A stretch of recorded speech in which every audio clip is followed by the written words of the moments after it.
Bonsoir, bonsoir, bonsoir, chers parents. Nous vous saluons dans le nom de notre Seigneur Yeshua, Jésus-Christ de Nazareth. Alors aujourd'hui, nous sommes le samedi 21 septembre 2024. Alors donc aujourd'hui, nous sommes au milieu de vous pour parler du nom, de la révélation du nom du Créateur. Vous voyez, les temps sont difficiles, tout va mal et chaque être humain a besoin d'avoir cette révélation, cette connaissance du nom de son Créateur. Chacun a besoin de prendre appui sur une entité divine puissante. Et le plus puissant là, c'est de lui que nous allons parler. Celui qui a livré sa vie, qui a donné sa vie pour nous, pour nos maladies, pour nos infirmités, pour nos faiblesses, pour nous fortifier, nous amener à changer de vie. Alors donc, sans plus tarder, nous allons prendre nos Bibles pour ceux qui voudraient suivre bien. Dans le livre d'Ésaïe. Dans le livre d'Ésaïe, chapitre 52. Ésaïe 52, après le verset 1er, la parole dit ceci, je lis. Réveille-toi, réveille-toi, Sion, réveille-toi de ta force. Yerushalayim, ville sainte, réveille-toi de tes vêtements magnifiques, car désormais, ni l'incirconcis, ni l'impur n'entreront plus chez toi. Yerushalayim, secoue ta poussière, lève-toi et assieds-toi. Détache les liens de ton cou, captive fille de Sion, car ainsi parle Yahweh. Vous avez été vendus gratuitement, vous serez aussi rachetés sans argent. Ce passage, nous avons déjà même partagé, où le Seigneur dit que son peuple a été vendu gratuitement, livré gratuitement à l'esclavage du péché, frappé par les œuvres sataniques et démoniaques gratuitement. Également, le Seigneur dit qu'il libère son peuple gratuitement. Et nous avons déjà partagé là-dessus. Pas question de prier pour un frère ou pour une soeur en demandant de l'argent ou en demandant quoi que ce soit. Non. Le Seigneur nous invite à aider nos frères et sœurs gratuitement. Je poursuis avec le verset 4, la parole dit ceci. Car ainsi parle l'Adonai Yahweh, mon peuple descendit jadis en Égypte pour y séjourner, mais les Assyriens l'opprimèrent sans cause. Et maintenant, qu'ai-je à faire ici, déclaration de Yahweh, quand mon peuple a été enlevé gratuitement. Ceux qui dominent sur lui le font hurler, déclaration de Yahweh. Tout le jour, mon nom est continuellement méprisé. Je reprends cette partie-là. Tous les jours, mon nom est continuellement méprisé. C'est pourquoi mon peuple connaîtra mon nom. C'est pourquoi il saura en ce jour-là que je suis parle. Voici, je suis. Les Hébreux vont être faits captifs, prisonniers, esclaves en Égypte. Et les gens vont mépriser le nom du Seigneur. À partir du verset 6, le Seigneur dit, il faut que mon peuple connaisse mon nom. Et là, nous sommes au 8e siècle avant Yoshua. Le livre d'Ésaïe a été écrit au 8e siècle avant Jésus-Christ de Nazareth. Et longtemps, depuis la Genèse. Et là, le Seigneur va venir dire que son peuple ne connaît pas son nom. Mais quelle est la conséquence? C'est que son peuple est esclave.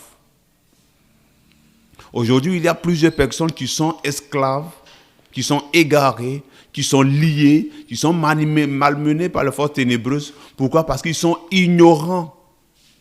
Ils ignorent qui est le Créateur.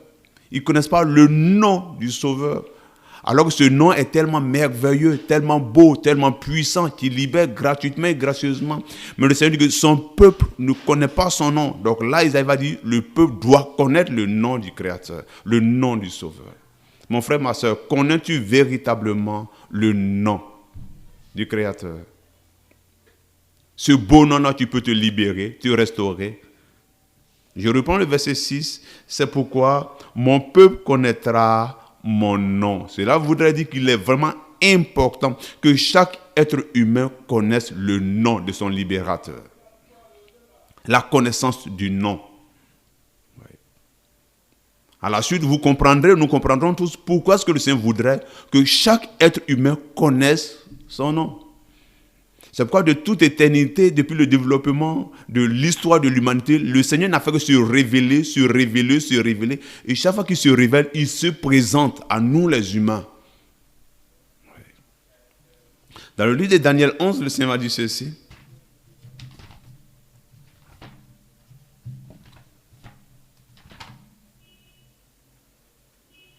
Daniel chapitre 11, à partir du verset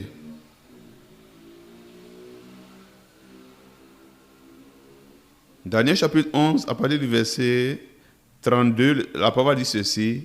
Daniel 11, 32. Il corrompra, il parle de l'Antichrist, il corrompra par des flatteries ceux qui agissent méchamment à l'égard de l'alliance. Mais ceux du peuple qui connaîtront leur nom, qui connaîtront leur Elohim, agiront avec courage. Je reprends. Il corrompra par des flatteries ceux qui agissent méchamment à l'égard de l'alliance. Mais ceux du peuple qui connaîtront leur Elohim agiront avec courage. Nous sommes dans des temps difficiles, il aura encore des temps difficiles. Pour pouvoir surmonter, transcender ces temps difficiles-là, il faut connaître son Elohim. Ça passe également par connaître le nom de son Elohim. Et dans le livre de Daniel, chapitre 1, après le verset 34, la parole nous enseigne ceci, après le verset 32 plutôt, que ceux du peuple qui connaîtront leur Elohim, ils vont agir avec courage. Donc, si tu connais celui que tu sais, si tu connais le nom de l'Elohim vivant que tu sais, tu seras véritablement courageux. Parce qu'en son nom-là, il y a la force, il y a le courage. Chers frères, chers sœurs, nous vous parlons du nom, du véritable nom que vous devez connaître pour être sauvé, pour être libéré. Voyez. C'est pourquoi quand Yeshua, Jésus va venir sur la terre avec ses disciples dans le livre de Jean, le Seigneur va révéler le nom du Maître à ses disciples. Il va dire, je leur ai fait connaître ton nom. Le Seigneur a révélé le nom qui sauve, le nom qui libère, le nom qui guérit. Il a révélé cela. Il a communiqué ce secret-là à ses disciples. Voyez. Il y a des choses qui ne peuvent pas être accessibles à tous. Rappelez-vous que durant tout le ministère du Seigneur Yeshua, Jésus-Christ de Nazareth, il ne parlait qu'en parabole. Mais lorsqu'il se retrouvait avec ses disciples, il leur ouvrait les Écritures, l'intelligence, la révélation. Il leur a également révélé le nom. Le nom. Voyez. Yahweh de toute éternité a voulu que nous puissions le connaître. Que tu puisses le connaître véritablement, parce qu'il est l'unique sauveur. Le livre des Actes nous apprend qu'il n'y a qu'un seul nom, par lequel il faille que nous soyons sauvés. Un seul nom, mon frère, ma soeur. Un seul nom. Pour être guéri, ce n'est même pas de chercher un pasteur, un apôtre, un évangéliste, mais c'est de connaître véritablement le nom qui sauve. Vous voyez, un seul nom qui libère, un seul nom qui délivre, un seul nom qui conduit dans le paradis, un seul nom, il n'y a pas de nom, un seul nom. Connais-tu ce nom-là véritablement? Oui. Alors, s'il n'y a qu'un seul nom, pour que nous réussissions notre marche, nous réussissions notre vie, que nous soyons sauvés, que nous soyons libérés des œuvres sataniques et démoniaques, il faut que chacun puisse connaître ce nom-là. Mon frère, toi, tu m'entends? Est-ce que tu connais véritablement ce nom-là? Ce nom puissant, ce nom glorieux. Manoach, le père de Samson, Shimson, va demander, va savoir à ce nom-là, découvrir ce nom-là, connaître ce nom-là. C'est ce que l'ange de Yahweh va lui dire dans Juge chapitre 13. Manoach, le père de Samson. Donc l'ange de Yahweh va se révéler à la mère de Samson. Par la suite, ils vont rencontrer le père de Samson. Et celui-ci va vouloir connaître le nom, ce nom, mon frère. Toi également, tu dois connaître ce nom-là. Dans Juge chapitre 13. À partir du verset 17. Juge chapitre 13, à partir du verset 17. Et Manoach dit à l'ange de Yahweh, quel est ton nom? Afin que nous te donnions gloire lorsque ta parole arrivera. L'ange de Yahweh venant de prophétiser, de dire aux parents de Samson, la mère était stérile, mais que cette maman qui était stérile va enfanter un fils. Un fils qui sera consacré. Donc le Père va également avoir l'information. Il va demander à l'ange de Yahweh là, mais quel est ton nom? En réalité, quand on parle de l'ange de Yahweh, c'est Yahweh lui-même, c'est le maître lui-même. Donc il va demander, mais quel est ton nom, afin que nous te donnions gloire lorsque ta parole arrivera. Verset 18. Et l'ange de Yahweh lui répondit, mais pourquoi demandes-tu mon nom? Il est merveilleux. Alléluia. Pourquoi demandes-tu mon nom? Mon nom est merveilleux. Chers frères, chers sœurs, ce nom qu'aujourd'hui nous voulons vous présenter est un nom merveilleux, est un nom extraordinaire, est un nom glorieux et puissant. Vous voyez, devant ce nom-là, toute entité satanique démoniaque là fléchit les genoux. Devant ce nom-là, tous les problèmes sont réglés selon la volonté de l'Élohim vivant. Tu dois connaître ce nom merveilleux-là. Manoak a compris ça. Et Manoak demande, mais quel est ton nom? Moi, je veux connaître ce nom-là. Parce que c'est que la clé, ça a réussi, se retrouve dans ce nom-là. Et là, il va dire, mais pourquoi veux-tu connaître ce nom? Il est merveilleux. Est-ce que toi, aujourd'hui, tu voudrais connaître véritablement ce nom-là? Le Seigneur est allé de révélation en révélation. Le Seigneur va dire ceci à Moïse lorsqu'il va aller le visiter. Il va dire, je me suis révélé, je me suis présenté à Abraham, à Isaac et à Jacob sous un autre nom. Depuis l'origine, le Seigneur n'a fait que se révéler de nom en nom, jusqu'à ce qu'on arrive à ce nom super merveilleux et extraordinaire. Chers frères, chers sœurs, le Seigneur va d'abord se révéler à Abraham, à Isaac et à Jacob. Vous savez sous quel nom? On va le lire dans le livre d'Exode. Exode chapitre 6. Le Créateur va se révéler à Abraham, à Isaac et à Jacob. Mais quand il se révèle, il se présente. Dans Exode chapitre 6, à partir du verset 1er, Yahweh dit à Moïse, à Moshe, tu verras maintenant ce que je ferai à Pharaon. Par main forte, il les laissera partir. Par main forte, il les chassera de sa terre. Elohim parla encore à Moshe. Moshe, c'est Moïse, et lui dit, je suis Yahweh, je suis apparu à Abraham, à Isaac et à Jacob comme El Shaddai. Mais je ne me suis pas fait connaître d'eux sous mon nom de Yahweh. Lorsque Yahweh va se révéler à Abraham, à Isaac et à Jacob, il va se présenter comme étant le El Shaddai. Dans d'autres versions, il a écrit Dieu Tout-Puissant. Enfin, le véritable mot qui était écrit en ce temps-là, c'est El Shaddai. El, c'est le nom de Yahweh. Vous voyez? El, c'est le nom du Créateur. Et Shaddai, là, ça veut dire Tout-Puissant. Donc, le Seigneur va se révéler à Abraham comme étant le Tout-Puissant. Le El, le Tout-Puissant. Le Père Tout-Puissant. Chers frères, chers sœurs. Parce que Abraham a expérimenté la puissance du Seigneur. Isaac a expérimenté la puissance du Seigneur. Jacob a expérimenté également la puissance du Seigneur. Donc, le Seigneur va se révéler à eux et va leur donner ce nom-là. El Shaddai. Dans Genèse 17, lorsque le Seigneur va se révéler à Abraham, voici ce qu'il va dire. Genèse 17.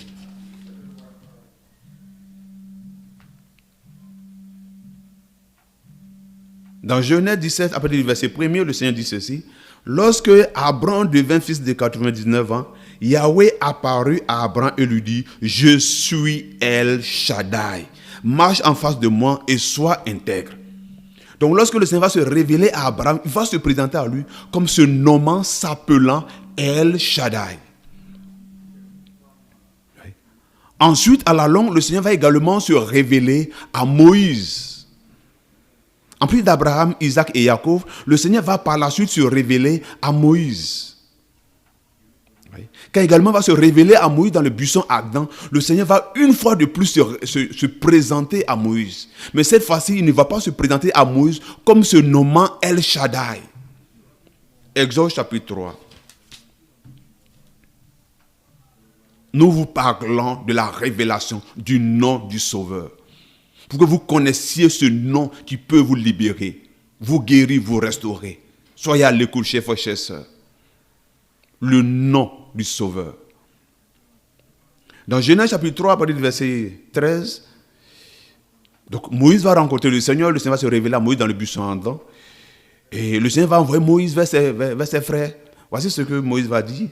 voici quand j'irai, Exode chapitre 3, verset 13, voici quand j'irai vers les fils d'Israël et que je leur aurai dit, l'Élohim de vos pères m'a envoyé vers vous. S'ils me disent alors, quel est son nom? Que leur dirai-je? Donc Moïse rencontre le Seigneur, mais il ne connaît pas son nom.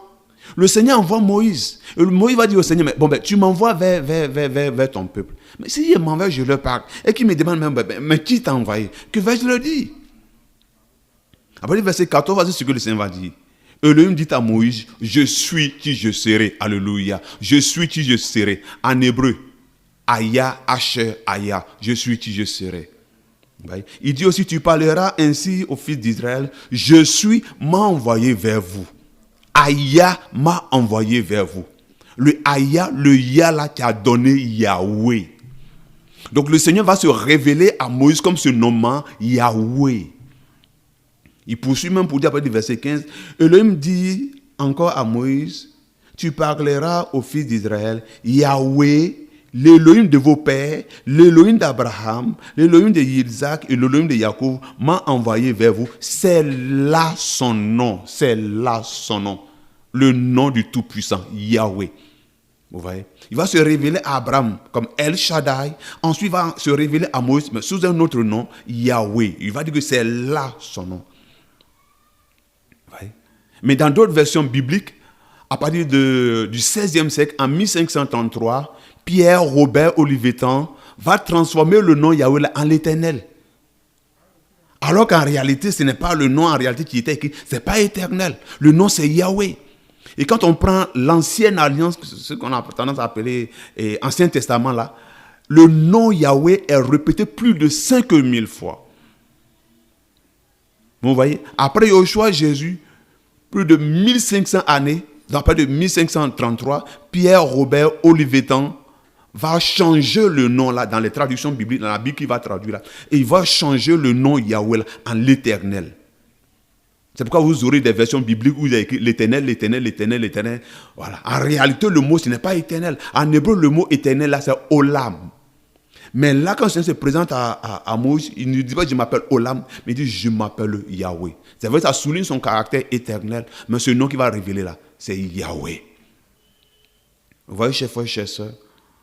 Donc, au fil du temps, selon la puissance, les révélations que le Seigneur va faire, va permettre aux Hébreux de découvrir, les Hébreux vont donner des noms au Créateur, en prenant appui sur le nom Yahweh là. Ouais. Lorsque Yahweh se présente avec les Hébreux, selon sa facette qu'il va présenter, ils vont lui donner un nom, mais en prenant appui sur ce nom-là, Yahweh. Lorsque Yahweh va pouvoir aux besoins de son peuple, vous voyez, lorsque Yahweh va intervenir, lorsque son peuple est dans le manquement, que Yahweh va pouvoir, Yahweh va exaucer, Yahweh va intervenir, les Hébreux vont l'appeler Yahweh Jireh, ou bien Yahweh Jireh, ça veut dire que Yahweh pouvoira. En fonction de ce que Yahweh va accomplir dans leur vie, vous voyez, ils vont lui donner un nom, ils vont lui attribuer un nom. Vous voyez, donc quand Yahweh va pouvoir aux besoins du peuple, ce peuple va appeler Yahweh, le Créateur là, Yahweh Jireh, ou bien Yahweh Jireh. Chers frères, chers sœurs. Quand ce peuple-là serait en train de, peut-être dans la guerre, ils auront besoin de paix et que le Seigneur va venir leur donner la paix. Ils vont également lui donner un nom encore, Yahweh Shalom, c'est-à-dire que Yahweh de paix. Oui. Quand ce peuple aura besoin de la justice et que le Seigneur va faire intervenir sa justice divine, ce peuple va donner ce nom à Yahweh encore, Yahweh Sidkenu. Oui. Yahweh notre justice. On connaît un peu ce nom-là. Ça va, oh ça va. Yahweh Sevaot. Vous voyez? Yahweh des armées. Quand ce peuple-là va bénéficier de l'intervention divine du Seigneur, là, de sa main puissante pour les libérer, pour les délivrer, parce qu'il s'appelle Yahweh des armées. Ce peuple-là va donner ce nom à Yahweh, là. Yahweh Sevaot. Donc, chaque fois que le Seigneur intervenait, selon l'action du Seigneur posée dans leur vie, il donnait un nom à Yahweh en prenant appui là, sur le nom Yahweh et il apportait un autre mot là, selon ce que le Seigneur fait. Si c'est la justice que le Seigneur a apportée, ils vont dire Yahweh, ils vont mettre Yahweh notre justice. Vous voyez? Yahweh Sidkenu, Yahweh Sevaot. Mais la finalité du Créateur, c'était de venir sauver nous les humains. La finalité, c'était de racheter nous les humains. Ouais. C'est pourquoi le Seigneur Yahushua, il va venir se loger dans le ventre de Marie.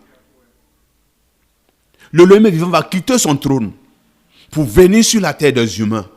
Mais quand il va venir pour venir nous sauver, on va également lui donner un nom. Emmanuel. Emmanuel. Vous voyez? Emmanuel, tu veux dire que elle là, c'est le nom de Yahweh. Emmanuel, est avec nous. En fait, elle avec nous. Ou en d'autres termes, si vous voulez, elle là, ça vient de Elohim. Donc, Elohim avec nous. Si vous voulez, Yahweh avec nous. Donc, lorsque Yahweh vient au milieu de son peuple, pour délivrer son peuple, pour libérer son peuple, il va prendre le nom de Yahweh Sauveur. C'est Yahweh Sauveur là qui a donné ce nom magnifique, ce nom extraordinaire de Yehoshua. Le nom qui libère, qui délivre, c'est Yoshua. Lorsque Yahweh va venir sauver son peuple, Yahweh va libérer son peuple, ils vont prendre ce nom-là, Yahweh Sauveur. En hébreu, Yoshua. Mon frère, le nom qu'il te faut pour te libérer, là, c'est le nom Yoshua. Pour te guérir, là, c'est Yoshua. Il n'y a de salut en aucun autre nom. Le seul nom qui peut te donner le salut, te guérir, te libérer, chasser tes démons gratuitement, c'est le nom Yoshua. Voici le nom de ton Père, le nom révélé aux disciples. Vous voyez? C'est lorsque le Seigneur va vouloir que la Bible soit accessible à tous, que lorsque les Français vont traduire la Bible là, qu'arriver sur le nom Yoshua là, ils vont traduire ça en Jésus. Donc à la base, le nom, ce n'était pas Jésus, mais c'est plutôt Yoshua. Vous voyez? Tu veux être sauvé, mon frère? Ne cherche pas loin. Ne me cherche même pas. Ne cherche même pas à courir derrière un pasteur. Ne cherche même pas à courir derrière un apôtre. Invoque Yoshua. Invoque ce nom-là. Parce que Yahweh est venu au milieu de nous. Et il nous a donné cet héritage-là. Son nom, Yehoshua. Si tu as la foi en ce nom-là, tu as la confiance en ce nom-là, au nom de Yoshua, le Seigneur te guérit. Tu vois? Je ne dis pas si tu dis Jésus ne te guérit pas. Non, le Seigneur Esprit. Quand tu dis Jésus, le Seigneur Yoshua, c'est que c'est de lui que tu parles. Donc tu invoques le Seigneur Yoshua, Jésus-Christ chez toi à la maison. Avec la foi, le Seigneur te restaure, te guérit gratuitement. Tu comprendras que tu n'as même pas besoin de courir derrière des personnes. Tu vois? Tu n'as même pas besoin de courir derrière des hommes de Dieu. Tu vois? Mais tu as besoin de courir derrière Yoshua, derrière le Créateur. Il dit, quiconque invoquera le nom du Sauveur sera sauvé. Quiconque l'invoque. Donc si tu l'invoques, si tu cries à ce nom-là, tu fléchis les genoux, tu cries véritablement à ce nom-là, le Seigneur te libère du lieu où tu es là. Parce que le Seigneur t'aime, mon frère, ma soeur. Et il est venu pour te libérer. Il est venu pour te sauver gratuitement, chers frères et chères sœurs. Il est venu t'accorder la rédemption gratuitement. Il t'a donné ce nom, le nom, le nom. Pour te sauver là, ce n'est pas autre chose qu'il faut, c'est le nom, c'est le nom. Ce n'est pas de courir les églises, ce n'est pas de courir les hommes de Dieu, mais c'est de courir derrière le nom, Yoshua. S'approprier le nom, c'est le nom de ton Père, Yoshua. Quelle que soit ta situation, tu invoques ce nom-là. Il ne t'abandonne jamais. Il ne te délaisse jamais. Mais Yahweh fidèle là intervient. Parce que telle est sa mission. Car Elohim a tellement aimé le monde qu'il a donné son fils. Afin que quiconque croit. Vous voyez les frères et sœurs? La croyance, la foi. Si tu as la foi, que tu invoques Yoshua. Il dit quiconque croit. Tu as la foi. Tu invoques Yoshua. Il te sauve. Quelle que soit la situation. Tu es enchaîné. Tu es opprimé, tu es maltraité, tu es malade depuis longtemps, ça ne va pas. Ne cherche pas quelqu'un d'abord.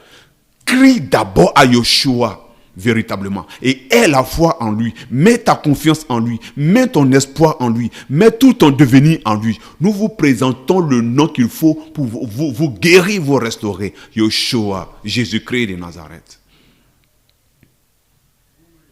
Voyez. Il y a ce beau passage-là que nous pouvons le lire dans le livre de Marc. Bartimée, fils de Timée. Il a compris cet enseignement-là. Vous voyez? Bartimée souffrait dans le livre de Marc. Marc 10. Bartimée était malade. Bartimée n'a pas recherché les hommes. Chers frères et sœurs, voici ce que Bartimée a fait dans le livre de Marc chapitre 10. À partir du verset 46, nous allons lire cette belle histoire-là pour que vous compreniez l'importance de ce nom révélé, de cet héritage-là. de ce nom que Manoach a demandé. L'ange de Yahweh lui a dit, mais ce nom-là, il est merveilleux, il est extraordinaire. Si tu invoques ce nom merveilleux, extraordinaire et puissant, le Seigneur t'accorde de rédemption gratuitement. Le salut gratuitement. Tu vois, mon frère, ma soeur, la connaissance du nom. Mais aujourd'hui, malheureusement, les gens ne connaissent pas le nom du Seigneur. Mais ce nom est tellement puissant. C'est pourquoi dans le livre d'Exode 20, le Seigneur va dire qu'on ne doit pas invoquer son nom comme ça. On ne doit pas prononcer son nom comme ça. Parce qu'il est merveilleux, il est extraordinaire, il est tellement puissant. On doit prononcer ce nom avec révérence, avec respect. Mais aujourd'hui, nous voyons dans les assemblées, les gens qui vivent dans le péché et qui, à tout bout, ils jouent avec ce nom. Hé Jésus, ça joue avec le nom. C'est comme le Seigneur, c'est notre ami. Ce n'est pas notre ami. C'est ce nom qui va te libérer. Ne joue pas avec. Mon frère, ma soeur. Yehoshua. Jésus. Vous voyez? Nous allons lire cette belle histoire de Bartimaeus là. Bartimée. Dans le livre de Marc chapitre 10, après le verset 46. Je lis, et il arrive à Jéricho. Lorsqu'il sort de Jéricho avec ses disciples, c'est Yehoshua qui sort, le maître Jésus. Il va sortir avec ses disciples. Et il reprend, et il arrive à Jéricho. Lorsqu'il sort de Jéricho avec ses disciples et une grande foule, le fils de le fils de Timaïos, c'est-à-dire le fils de Timée, Bartimée l'aveugle, était assis au bord du chemin, demandant l'aumône. Donc le Seigneur passe avec ses disciples. Il y a un certain malade, Bartimée, qui est assis là, mais qui demandait l'aumône. Verset 47. Ayant entendu que c'était Yoshua, le Nazaréen, il se mit à crier. Mon frère, ma soeur, tu attends quoi pour crier? C'est ton temps. C'est le moment de crier. Bartimée était là et il ne criait pas. Il demandait l'aumône. Vous voyez, il mendiait. Mais pendant qu'il mendiait, il était là comme aujourd'hui. Toi, aujourd'hui, tu es là et tu entends Yoshua. Bartimée également était là et il a entendu Yoshua. Il a entendu qu'il y a Yoshua qui est en train de passer. Il y a le merveilleux qui est en train de passer. Il y a l'extraordinaire qui est en train de passer. Bartimée dit, au monde, il faut laisser faire du monde là. Je vais crier à Yoshua. Verset 47, ayant entendu que c'était Yoshua le Nazaréen, il se mit à crier et à dire, Yoshua, fils de David, aie pitié de moi. Vous voyez, il n'a pas crié à ses disciples là, ses disciples venaient m'aider. Non, il n'a pas crié aux hommes qui étaient là, il n'a pas cherché les humains, mais il a cherché le nom, il a cherché le maître lui-même. Et il a commencé à crier, Yoshua, fils de David, Yoshua, fils de David, aie pitié de moi. Tu es malade il y a longtemps. Tu es possédé il y a longtemps. Tu veux te sauver il y a longtemps.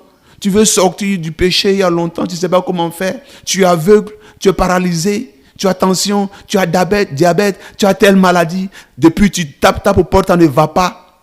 Les humains, on a prié pour toi, ça ne va pas. Mon frère, ma soeur, voici aujourd'hui le modèle parfait qui t'est donné. Tu as crié aux hommes, ça n'a pas allé.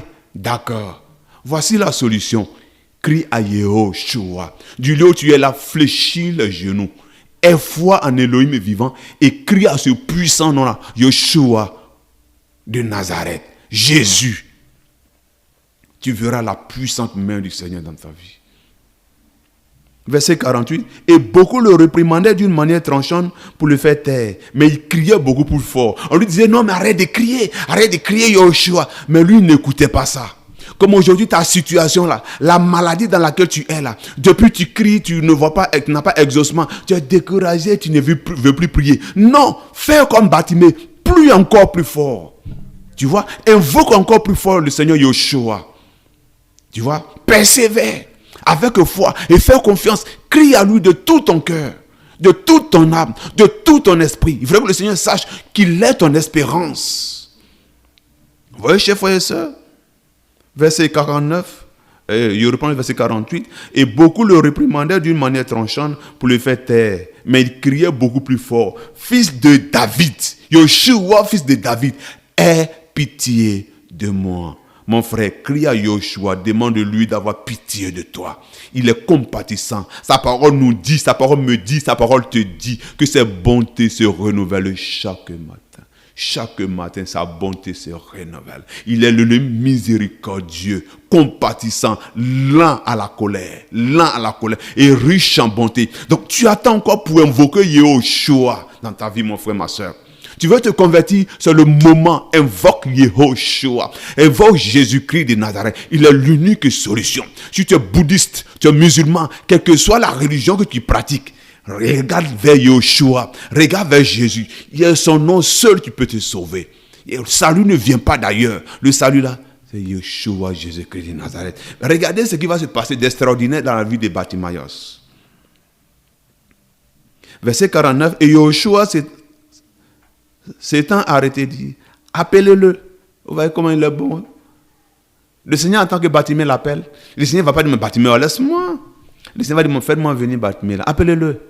Quand on crie au Seigneur, il nous exauce. Vous voyez, chers frères et sœurs, quand on crie avec lui, avec un cœur sincère, étant dans la foi, le Maître nous exauce. Et il va exaucer Bartimaeus. Il dit, faites-le venir. Ils appelaient donc l'aveugle en lui disant, prends courage, lève-toi, il t'appelle. Mon frère, ma soeur, toi qui m'entends aujourd'hui, prends courage. S'il y a longtemps tu es dans la maladie, ça ne va pas. Prends courage. Yehoshua t'appelle. Yehoshua t'appelle à lui. Il dit, venez à moi. Tu vois, il t'appelle à toi, à lui. Venez à moi, vous qui êtes fatigué et chargé. Quel que soit le bagage que tu charges, viens à Yehoshua. Appelle-le, invoque-le. Le Seigneur va t'aider gratuitement. Verset 50 et 50. Et jetant son manteau, il se leva et vint vers Yehoshua. Yehoshua répondant lui dit, que veux-tu que je fasse pour toi? Mon frère, ma soeur, que veux-tu que Yehoshua fasse pour toi? Bartimaeus ne va pas se faire prier. Il ne va pas passer par 2 chemins, par 1000 chemins. Il va dire ceci.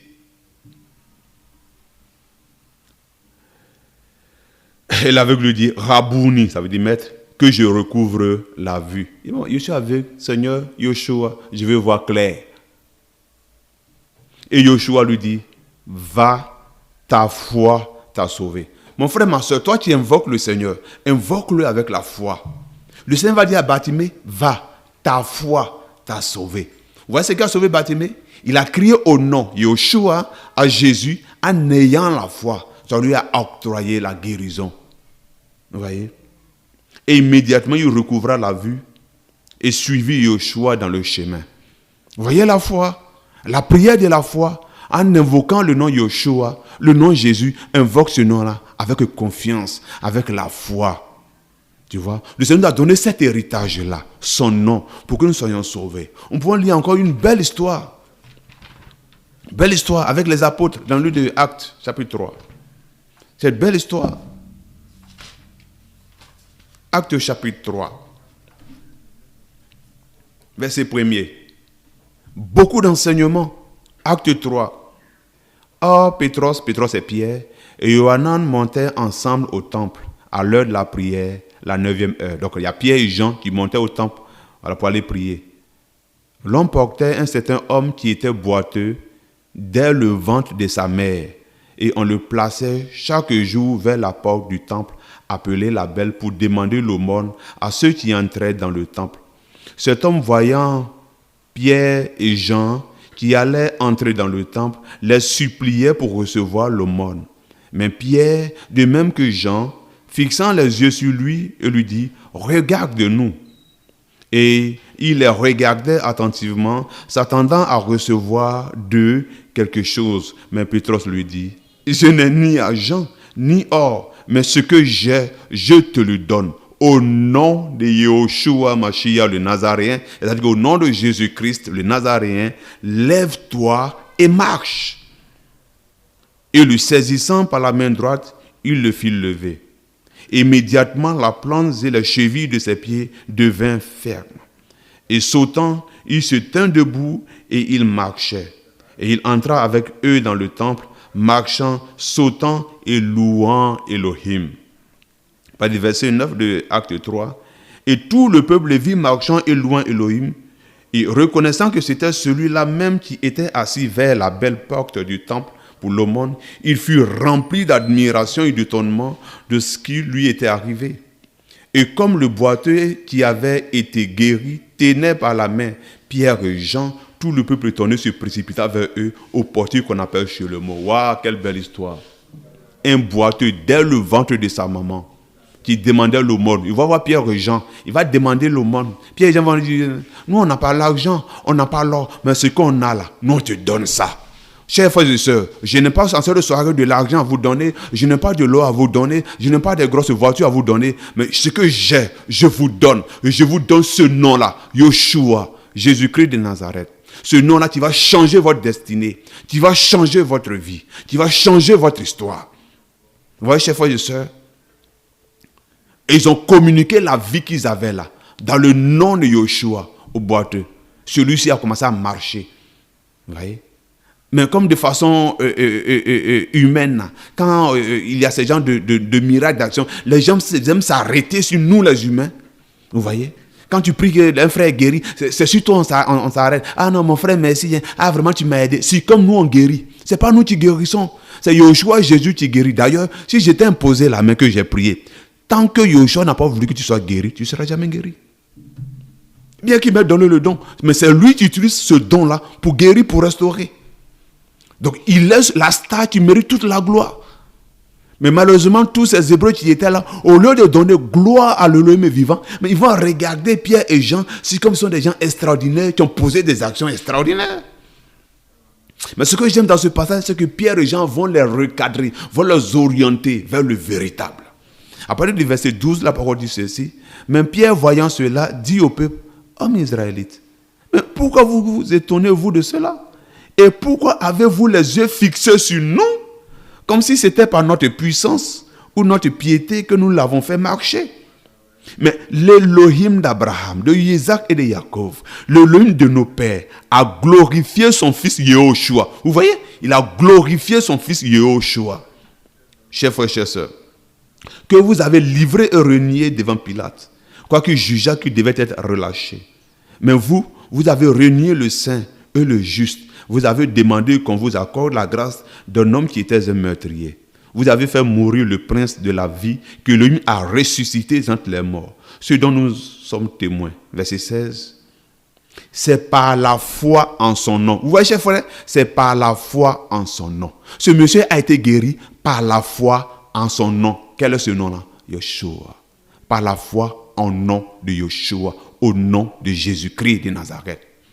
Vous voyez? C'est par la foi en son nom que son nom, aïe, aïe, aïe, aïe, aïe, il a eu la foi en son nom et ce nom-là a restauré, a guéri la puissance du nom Yehoshua, Jésus. Vous voyez? Verset 16, je reprends. C'est par la foi en son nom que son nom a raffermi celui que vous voyez et connaissez. Et la foi qui est par lui a donné à celui-ci cette parfaite santé en présence de vous tous. Et maintenant, frères, je sais que vous avez agi par ignorance, de même que vos chefs. Donc, Pierre et Jean vont leur recadrer pour dire, non, ne nous regardez pas, hein. Nous ne sommes pas des stars, nous on n'a rien fait. Mais c'est Yoshua, c'est le nom Yoshua, Jésus, qui a guéri cet homme-là gratuitement. Vous voyez, à cause de cela même là, ils vont se saisir de Pierre et de Jean. Vous voyez, ils vont les interroger. Dans le livre des Actes 4, quand ils vont les interroger, le Saint-Drin va les interroger. Voici ce qu'ils vont dire dans le livre des Actes chapitre 4. Actes chapitre 4, verset 11. C'est en lui, c'est lui, la pierre méprisée par vous qui bâtissez, qui est devenue la tête de l'angle. Il n'y a de salut en aucun autre. Chers frères et sœurs, il n'y a de salut en aucun autre. Il n'y a pas de guérison dans un autre nom. Il n'y a pas de délivrance dans un autre nom. On ne peut pas être sauvé dans un autre nom. On ne peut pas aller au ciel dans le paradis de l'Elohim là, sans passer par un autre nom. C'est impossible. Vous voyez, il n'y a pas de salut en aucun autre nom. Car il n'y a sous le ciel aucun autre nom donné aux humains par lequel il nous faille être sauvés. Voyez. Je vais remonter un peu au verset 10 même. Qu'il soit connu de vous tous et de tout le peuple d'Israël que c'est par le nom de Yoshua le Nazaréen. Vous voyez le nom? C'est son nom seul. Ils vont nous apprendre que c'est ce seul nom-là Rejetez les autres noms là, mon frère, ma soeur. Rejetez les autres noms là. Épouse aujourd'hui le nom de Yeshua. Épouse aujourd'hui le nom de Jésus-Christ de Nazareth. C'est ce seul nom-là qui va te faire rentrer dans le paradis de l'Élohim vivant. Qui va te libérer de tous les démons, de tout ce qui ne va pas dans ta vie là. C'est le nom Yeshua, Jésus-Christ de Nazareth. Alléluia, chers frères, chers sœurs. Jusqu'à l'ange de Yahweh, c'est-à-dire que Yahweh lui-même va dire, ce nom-là, il est magnifique. Vous voyez, il est également extraordinaire. Chers frères, chers sœurs, nous vous aimons, c'est pourquoi nous vous présentons ce trésor-là, le meilleur trésor. Yeshua, ce nom qui sauve, qui libère, qui délivre. C'est pourquoi le Seigneur, quand il vient, c'est vrai, il va enseigner ses disciples, mais il ne va pas manquer de leur révéler ce nom-là, ce secret, le nom. Le nom. Vous voyez? Et il va leur laisser cet héritage-là, le nom. Et également, le Seigneur nous a légué cet héritage-là, son nom. Vous voyez? Nous sommes témoins de son nom. Vous voyez? Et son nom guérit, son nom restaure, chers frères et chers sœurs. Vous voyez? C'est pourquoi dans le livre des Actes chapitre 2, à partir du verset... Acte 2, à partir du verset 21... Acte 2, verset 21, la parole dit ceci, il arrivera que quiconque invoquera le nom du Seigneur sera sauvé. Vous voyez, c'est clair, hein? Il arrivera que quiconque, le Seigneur ne trie pas. Si tu es baoulé, on dit quiconque. Si tu es bêté, si tu es djoula, si tu es musulman, si tu es bouddhiste, si tu regardes vers le ciel, avec la foi, tu cries dorénavant à ce nom-là, Yeshua, la parole dit que tu es sauvé. Tu cries à Jésus, la parole dit que tu seras sauvé. N'est-ce pas merveilleux? Tu n'as pas besoin de faire des grands efforts, de faire des sacrifices d'animaux. Non, tout c'est fini. Yeshua a opéré le meilleur sacrifice et il nous dit simplement, si nous on veut te sauver, simplement de crier à lui. Je reprends. Acte chapitre 2, verset 21. Et il arrive que quiconque invoquera le nom du Seigneur, le nom Yeshua. Tu invoques le nom Yeshua, le nom Jésus, tu seras sauvé. Gratuitement, sans payer 5 francs. Tu vois? Tu n'as pas besoin d'aller voir quelqu'un qui va te dire, il faut donner l'offrande d'Isaac, il faut donner l'offrande qui te coûte cher, il faut donner 10 000, il faut donner 100 000. Non. Yeshua dit, si tu cries à lui, tu l'invoques, tu seras sauvé. Lui, il règle la situation. Mais aujourd'hui, les gens ne connaissent pas le Seigneur. C'est pourquoi ils courent à gauche, à droite, derrière d'autres personnes. Non. Le Seigneur va dire dans le livre de Jérémie, celui qui met sa confiance, maudit soit l'homme qui met sa confiance dans l'homme. Vous voyez? Mais il dit, béni soit l'homme qui met sa confiance en Yahweh. Donc si tu mets ta confiance que dans le Créateur, en invoquant Yeshua, en invoquant Jésus, c'est réglé. Tu vois, il te visite chez toi à la maison là-bas. Invoque pouvoir. Il faut essayer ce nom-là, non? Gratuitement. Vous voyez? J'aime également cette belle histoire-là de Acte 16 où à cause de la persécution, les gens vont se saisir de Paul et ils vont le mettre en prison dans Acte chapitre 16. Ils vont se saisir de Paul.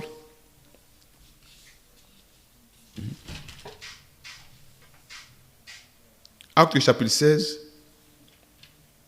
Ils vont se saisir de Paul et de Silas. Ils vont les mettre en prison.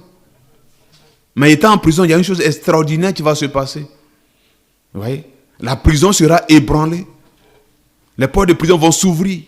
Le gardien de prison qu'on appelle le geôlier, il va penser que Paul et Silas et les prisonniers se sont évadés. Mais Paul va dire, non, ne te tue pas, nous sommes là. On ne va pas te tuer, on n'a pas fui, on est là. Et le geôlier tout tremblant va venir devant Paul et Silas. Il va leur dire ceci, chers frères et sœurs. Il va leur dire ceci. Dans le livre d'Actes chapitre 16, à partir du verset 30. Il les fit sortir et dit, Seigneur, que faut-il que je fasse pour être sauvé? Vous voyez? Donc, il va vouloir désirer la délivrance, le salut. Il va demander à Pierre, à Paul et à Silas, qu'est-ce que je dois faire pour être sauvé? Voici la réponse que vous n'avez pas dit, verset 31, il dit, crois au Seigneur Yeshua. Il n'a pas dit un autre nom, crois au Seigneur Yeshua Mashiach. C'est-à-dire, crois au Seigneur Jésus-Christ. Tu seras sauvé, toi et ta maison. Et il lui annonçait la parole du Seigneur et à tous ceux qui étaient dans sa maison. Ils vont l'orienter vers le véritable. Yehoshua, Jésus-Christ de Nazareth. Donc, quelle que soit ta situation, prends courage, arrête de pleurer. Quelles que soient tes oppressions, ta dépression, prends courage, arrête de pleurer. Quelle que soit la maladie, prends courage, arrête de pleurer. Bien qu'il y a longtemps que peut-être on prie pour toi, ça ne va pas. Bien qu'il y a longtemps, tu as pris des médicaments, ça ne va pas. Prends courage, arrête de pleurer. Invoque avec un cœur sincère, avec un cœur intègre. Invoque Yehoshua. Crie à lui, appelle-le au secours. Comme Bartimée qui a dit, fils de David, Yeshua, aie pitié de moi. Toi également aussi, épouse ces paroles-là. Invoque le Seigneur, demande-lui d'avoir pitié de toi. Et dans sa grande bonté, le Seigneur t'aidera, t'exaucera, te soutiendra, te relèvera même si tu es tombé. À toi, mon frère, qui aimait le Seigneur, mais à cause des situations difficiles, tu es tombé dans le péché. Tu as abandonné le Seigneur. Tu es retourné dans le vomi.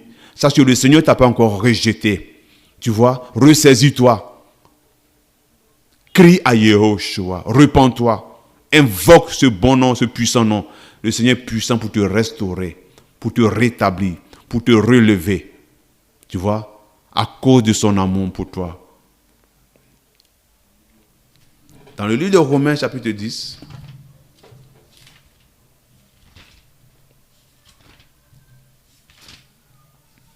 le Seigneur va dire ceci dans le livre de Romains 10.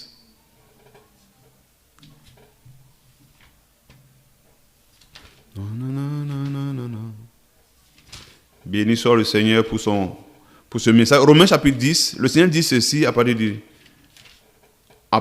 verset 9. Romains 10, à partir du verset 9. Parce que si tu confesses de ta bouche le Seigneur Yeshua, si tu crois dans ton cœur que l'homme l'a ressuscité des morts, tu seras sauvé. Deux choses. Confesser de ta bouche le Seigneur Yeshua. Ensuite, croire dans ton cœur. Croire véritablement. Il ne suffit pas de croire. En plus de croire, il faut le dire. Il faut l'exprimer. Il faut le confesser haut et fort. Comme Bartimée l'a confessé, Yeshua, fils de David. Voyez, Yahweh sauveur, sauve-moi. Verset 10 dit, car c'est du cœur que l'on croit à la justice et c'est de la bouche que l'on fait profession pour le salut. Car l'Écriture dit, quiconque croit en lui ne rougira pas de honte. Si tu crois en Yeshua, le Seigneur dit, tu ne vas jamais rougir de honte. Je me rappelle dans un passage où le Seigneur dit non, que l'espérance ne rend pas honteux. Parce que l'amour de l'Élohim vivant est répandu dans nos cœurs par le moyen de son esprit. Donc, si tu espères dans le Seigneur, si tu fais confiance au Seigneur, si tu poses ta foi en Yeshua, tu ne seras jamais confus. Tu ne seras jamais pas également aussi honteux. Chers frères, chers sœurs, qu'est-ce que tu attends? Voici une porte qui t'est ouverte gratuitement, gracieusement. Ouais. Invoquez le Seigneur Yeshua. Crier à lui, il faut l'essayer. Ouais. Tu as essayé le maraboutage, ça n'a pas marché parce que ça ne peut pas marcher. Tu vois, non?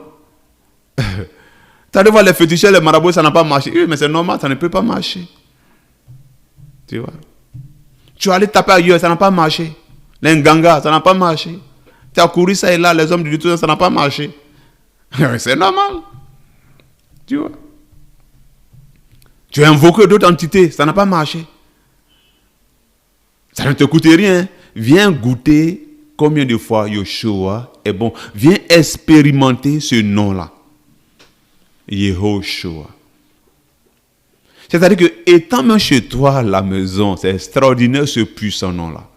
Étant même chez toi à la maison, fléchis les genoux dans ta chambre, invoque-le. Je vais vous rendre, il nous reste quasiment, on va dire moins de 8 minutes, moins de 9 à 8 minutes. Arrivé un moment de ma vie, ça n'allait pas. J'étais un gros païen. Il n'y avait rien de bon dans ma vie. Mais arrivé un moment, j'en avais marre. J'étais fatigué de la vie désordonnée que je menais. Je voyais que je prenais de l'âge. Et ce n'était pas ça la vie auquel j'aspirais. Je souffrais, je peinais, j'étais malheureux. Vous voyez? Et jusqu'à même, je travaillais quelque part là-bas. J'ai rendu ma démission. J'en avais marre. J'étais misérable. Vous savez pourquoi j'étais misérable? Parce que je n'avais pas fait la rencontre avec mon époux, avec Yeshua, Jésus-Christ de Nazareth, qui devait combler mon cœur. Et dans ce désespoir-là, dans ces cris de cœur-là, dans ces souffrances-là, vous savez ce que j'ai fait? Alors que j'étais un gros païen. Je me rappelle, dans le lieu où je travaillais, là, j'étais seul ce jour-là dans le service où je travaillais. Il n'y avait personne d'autre dans le service. Gros païen, mais j'ai fléchi les genoux dans le service ce jour-là, en pleurant à chaudes larmes. Je vous assure, chers frères, je vous dis la vérité, chers frères et sœurs. Fléchi les genoux dans le service où je travaille, j'étais seul. J'ai fléchi les genoux. J'ai levé mes regards vers le ciel et j'ai parlé à Yehoshua. Je lui ai dit que je suis misérable, que je souffre, que ma vie ça ne va pas. Mais c'est lui qui m'a créé. Seigneur, si tu fais simplement un seul mot, tu dis simplement un seul mot, Seigneur, ma vie va changer. Mais en faisant cette prière, je ne savais vraiment pas ce que j'étais en train de faire. Chers frères et sœurs, je venais d'invoquer le roi dans ma vie. Je venais d'invoquer inconsciemment le Seigneur dans ma vie. Et comme il exauce du haut de son trône, il m'a exaucé. Vous savez comment il a fait? Il est venu me visiter à la maison. Vous voyez? J'étais allé rendre visite à ma petite soeur qui était à Abidjan. Parce que moi, je ne résidais pas à Abidjan. Et c'est étant chez ma petite soeur à Abidjan, elle allait au service, j'étais resté seul dans sa maison parce que je ne travaillais plus. Et que quand j'avais invoqué le Seigneur, j'étais là oisif. J'étais couché sur le lit de ma petite soeur. Et c'était comme je dormais. Le déclic. Et là, je me suis retrouvé au ciel. Devant mon Créateur. Devant Yehoshua Hamashiach. Et là, il était assis à la croisée de deux chemins. Un chemin qui conduisait à la mort et un chemin qui conduisait à la vie. Et il m'a dit exactement ceci. Tu sais où tu vas. Parce que là, à cause de la masturbation, je partais tout droit à l'enfer. Vous voyez, chers frères, chers sœurs? Mais parce que je l'ai invoqué, il n'a pas permis que j'aille à l'enfer. Il a changé mon histoire. De l'homme impudique, de l'homme qui vivait dans la masturbation, du palabreux, du voleur, du menteur, du faux qui souffrait. Le Seigneur a changé mon histoire.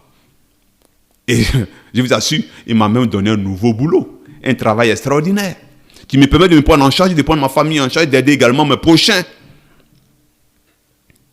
Yeshua, quand tu cries à lui, il change ton histoire. Il change carrément ton histoire. Donc c'est sur ces notes, c'est sur ces paroles que nous allons prendre congé de vous en vous encourageant à aller vers le Seigneur, à expérimenter Yeshua, à crier à Jésus, quelle que soit votre situation. Comme la manière j'étais en galère, je souffrais, rien n'allait autour de moi, que j'ai invoqué Yeshua. À cause de son nom, il s'est déplacé pour venir me rendre visite. Le Seigneur est puissant pour vous visiter chez vous à la maison. Mais ça passe par l'invoquer, chers frères, chers sœurs. Et ce nom-là, c'est Yeshua. Tu t'invoques Jésus, il n'y a pas de souci. Le Seigneur, il te connaît, il te répondra. Invoque Yeshua, invoque Jésus-Christ de Nazareth. Voici le nom que tu sauves, Yeshua ou Jésus-Christ. Il n'y a pas d'autre nom encore. Les autres noms que vous connaissez, que je connais là, on ne va pas les citer ici. Ne sauve pas. L'unique là, c'est Yeshua. Que le Seigneur vous sauve, qu'il se révèle à vous. Merci et shalom chez vous.